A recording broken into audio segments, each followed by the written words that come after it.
first video of 2023 of Mike's Geek Corner with your host, Mike Quevedo.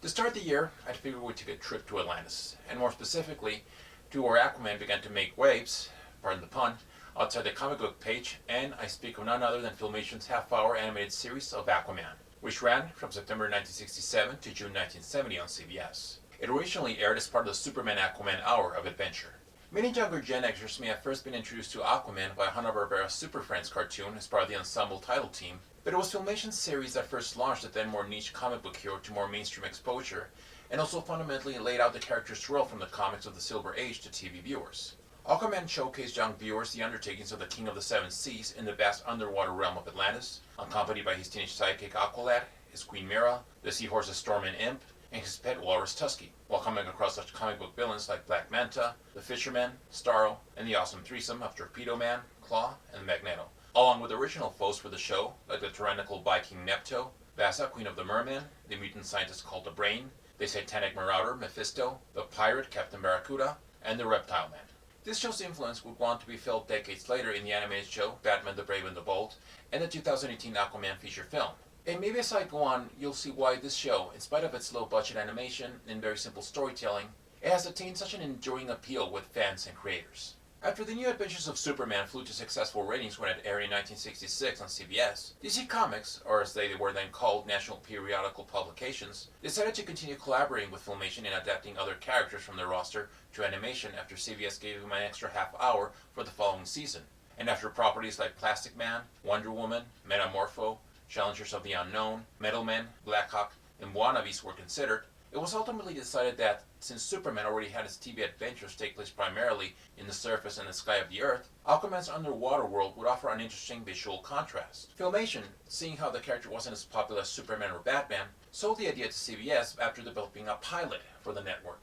Thanks to the success of New Adventures of Superman, Filmation were given an increased budget of $36,000 per episode to $50,000 per show for Aquaman and the second run of Superman episodes. Although some liberties were taken with the source material, such as the designs of Storm, Imp, and Tusky, also giving Aquaman black boots and not to mention his real name of Arthur Curry, the show overall kept true to the comics done by Bob Haney and Nick Cardy. And speaking of Bob Haney, he ended up writing many of the show's episodes, along with fellow Aquaman comic writer George Kasdan and New Adventures of Superman scribe Oscar Bensol, as DC editor Morg Weisinger handled story editing as he had done on New Adventures of Superman. Another liberty Filmation took with the source material was giving Aquaman water-throwing powers, as this would give the character something more visually serviceable within the medium of animation. For the underwater effects, they would put substance like baby oil on a piece of acetate, and once they shot the animation, they would place the oily acetate more close to the camera and move it at a different speed than the background. This was quite the advancement from the more constrained underwater animated effects in the Submariner segments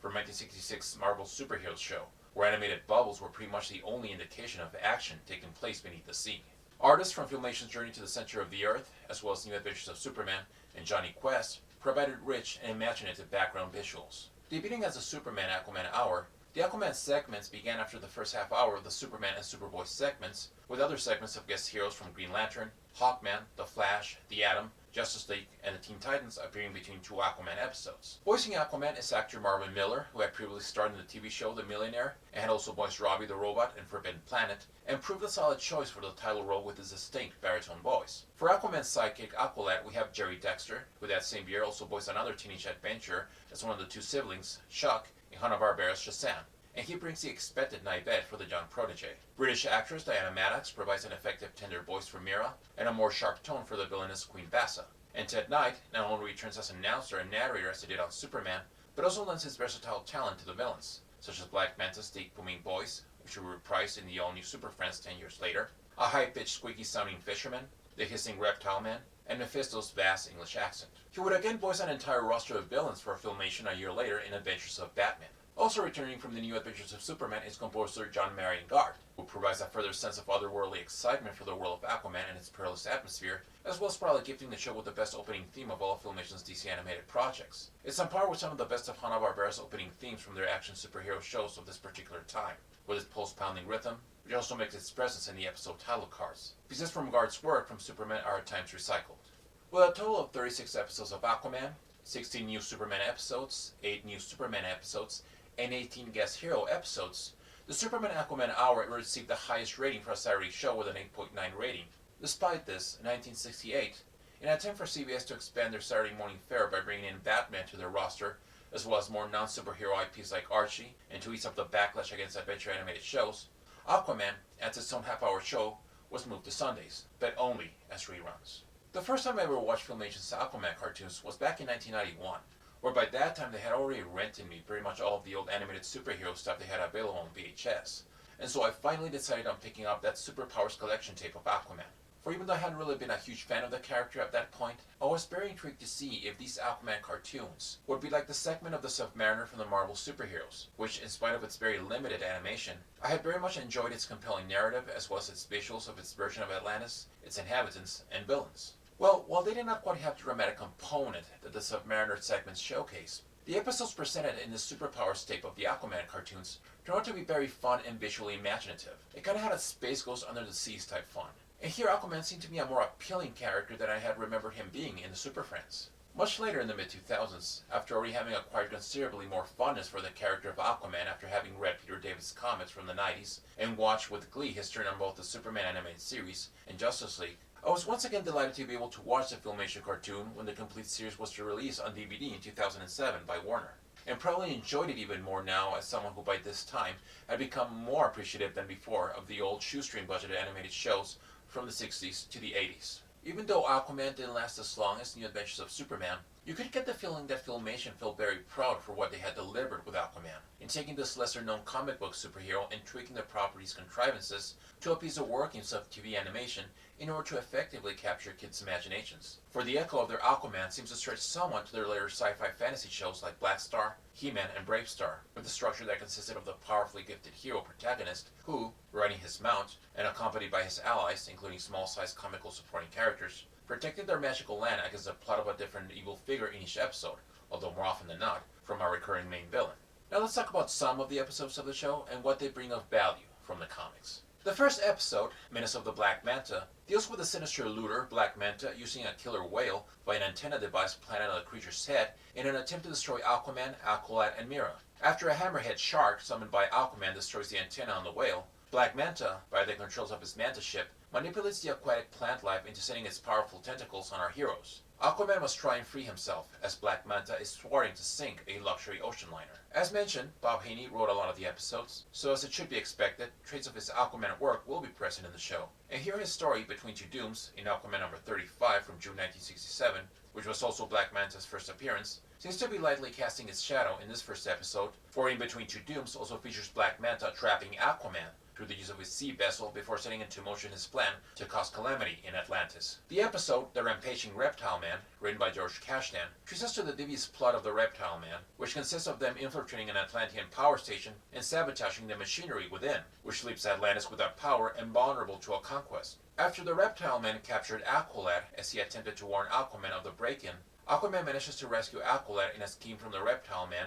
to lure and trap the King of the Seven Seas. But although Aquaman at first efficiently fends off a number of Reptile Men, he is eventually overtaken by the scaly foes by a steel net as he tracked them to a cavern in the Earth's core, leaving him tied up to meet his demise by being outside of his natural habitat long enough, unless Aqualad can find him in time. This episode bears some similar structure to Creatures from Atlantis in Showcase Presents number 30 from 1961, written by Jack Miller, which also displayed Atlantis finding itself in a serious dilemma as its people have been enslaved by a race of amphibian humanoid creatures who have also made Aquaman their enslaved worker and, along with other Atlanteans, work on a device the creatures plan to use to conquer the Earth. The Return of Neptune, written by Bob Haney, features a revived tyrannical Viking named Neptune, along with his Viking raiders from centuries in suspended animation, who resumes his attempt to conquer Atlantis with the use of his powerful, electrically charged trident, and Aquaman and Aqualad will need all the help they can get in preventing Neptune's siege. In the story, The Secret Mission of King Neptune, featured in Aquaman number 9 from 1963, written by Jack Miller, Aquaman and Aqualad also had to tangle with the sea captain who is transformed into the living embodiment of the sea god Neptune,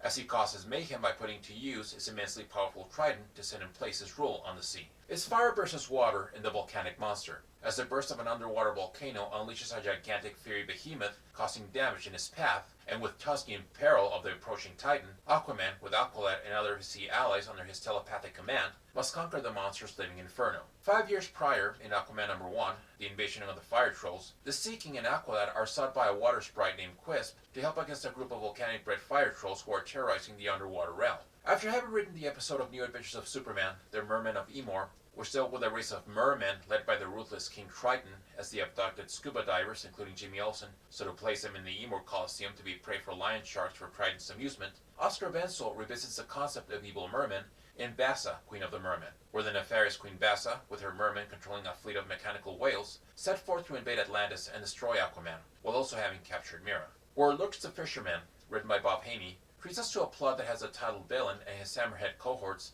planting an exploding device inside the Aqua Cave while Aquaman and his friends are absent. Fortunately, once our heroes return to headquarters, Tuscany detects the explosive and does away with it in time. But the fisherman is convinced he liquidated the marine marvels for good, and so he sets forth on his crab-shaped sea craft to invade Atlantis using a remote control attack ship. Similarly, in Aquaman number 21 from 1965 in the story The Fearful Freak from Atlantis, the fisherman also attacks Atlantis while Aquaman, through actions caused by the fisherman, is making his way struggling through other perilous endeavors. Dennis Marks lays out a triple threat in Trio of Terror, as the Brain once again tries its intellect in annihilating Aquaman by forging an alliance with fellow schemers Black Manta, who is said to penetrate Atlantis with his new glass globals, and Bassa, who is to compromise Aquaman's underwater detection system. This episode is loosely based on the story Aquaman Save Our Seas from Aquaman number 24, where the terrible trio, composed of the fisherman, the fire-haired Carla, and the Thing, help two alien invaders conquer Earth while stealing the seas from the Earth with a powered satellite. Bob Haney brings the basic concept of the story, What Seeks the Awesome Threesome, from Aquaman number 36,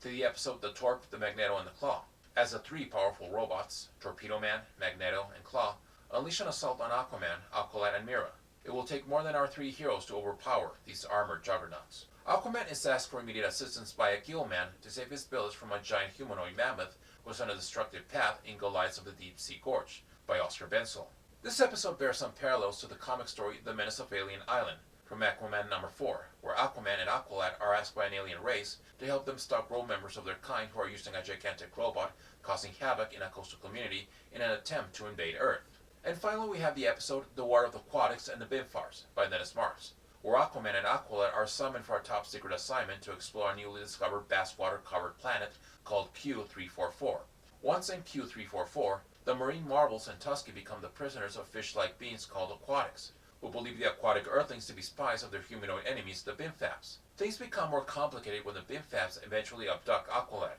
and is forced to fight alongside them against Aquatics, who themselves threaten Aquaman to fight with them against the Bimfabs. In the story Prisoners of the Aqua Planet, written by Jack Miller in Showcase number 33 from 1961, Aquaman and Aqualad also become prisoners of Venusian sea creatures, along with the other Venusian rebels who are against the tyrannical rule of Nico. So the same as I laid out in the previous videos of the New Adventures of Batman and Black Star, this is another example of Filmation delivering the goods within what they are working with. They captured the appeal of the Aquaman comics, and though obviously the animation is tightly budgeted, it has a charm that a lot of the action superhero shows of the era had with their use of clever editing, exciting music, colorful voice work, and dramatic staging. And speaking of such shows, Birdman and the Galaxy Trio are to be next on the Geek Corner, with Hanna-Barbera's Fantastic Four and the Grant Ray Lawrence Ralph Bakshi Spider-Man shows following. And let me just say, watching these old cartoons, to me, feels the same way I feel when I watch a crafty, low-budget film from Hammer Films, Roger Corman, Mario Bava, or maybe a more apt example, the old Kaiji Toho monster films.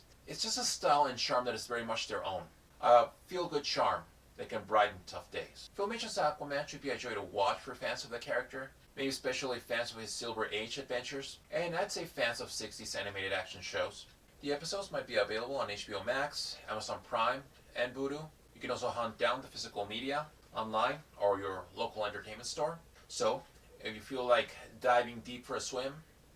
this can be just as gratifying.